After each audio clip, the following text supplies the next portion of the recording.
ನಾವು ವಾಕ್ಯ ಅಂತ ಹೇಳಿ ಲಿಂಗಬುದಿ ಪಾರ್ಕ್ಗೆ ಹೋಗ್ತೀವಿ. ಅಲ್ಲಿ ನಮಗೆ ಸಿಕ್ಕಿದ್ದು ಶಂಖಪುಷ್ಪವು. ಇದರ ಬೆನಿಫಿಟ್ ತುಂಬ ಇದೆ. ಹಾಗೆ ಇದನ್ನೇನಿಲ್ಲ, ನೀರಿಗೆ ಹಾಕಿ 2 to 3 ಮಿನಿಟ್ಸ್ ಬಾಯ್ಲ್ ಮಾಡಿ ಸೋಸಿ ಸ್ವಲ್ಪ ಲೆಮನ್ನ ಆ್ಯಡ್ ಮಾಡಿಕೊಂಡು ಕುಡಿಯೋದಷ್ಟೇ. ಇನ್ನು ಬ್ರೇಕ್ಫಾಸ್ಟ್ಗೆ ಅಂತ ಹೇಳಿ ಅಕ್ಕಿ ನುಚ್ಚಲ್ಲಿ ಉಪ್ಪಿಟ್ಟನ್ನ ಮಾಡ್ಕೊಂಡಿದ್ದೆ.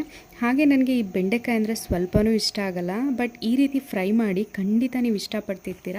ಏನಿಲ್ಲ, ಸ್ವಲ್ಪ ಎಣ್ಣೆ, ಕಡಲೆಬೀಜ, ಕಡಲೆಬೇಳೆ, ಉದ್ದಿನಬೇಳೆ, ಜೀರಿಗೆ, ಧನ್ಯ, ಮೆಣಸಿಕಾಯಿ, ಕೊಬ್ಬರಿ ಇದಿಷ್ಟನ್ನು ಹಾಕಿ ಫ್ರೈ ಮಾಡಿಕೊಂಡು ನೆಕ್ಸ್ಟು ಮಿಕ್ಸಿಗೆ ಒಂದು 4ರಿಂದ 5 ಬೆಳ್ಳುಳ್ಳಿನ ಆ್ಯಡ್ ಮಾಡಿ ಗ್ರೈಂಡ್ ಮಾಡಿ ಎತ್ತಿಟ್ಕೊಳ್ಳಿ. ನೆಕ್ಸ್ಟು ಒಂದು ಬಾಣಲಿಗೆ ಸ್ವಲ್ಪ ಎಣ್ಣೆ, ಈರುಳ್ಳಿ, ಬೆಂಡೆಕಾಯಿ ಇದಿಷ್ಟನ್ನು ಫ್ರೈ ಮಾಡಿಕೊಂಡು ಗ್ರೈಂಡ್ ಮಾಡಿರುವಂತಹ ಈ ಮಸಾಲ ಪೇಸ್ಟನ್ನು ಆ್ಯಡ್ ಮಾಡಿಕೊಂಡು ರುಚಿಗೆ ತಕ್ಕಷ್ಟು ಉಪ್ಪನ್ನು ಆ್ಯಡ್ ಮಾಡಿ 5 to 10 ಮಿನಿಟ್ಸ್ ಬಾಯ್ಲ್ ಮಾಡಿದ್ರೆ ಸಾಕು. ಬೆಂಡೆಕಾಯಿ ಫ್ರೈ ರೆಡಿ ಆಗುತ್ತೆ.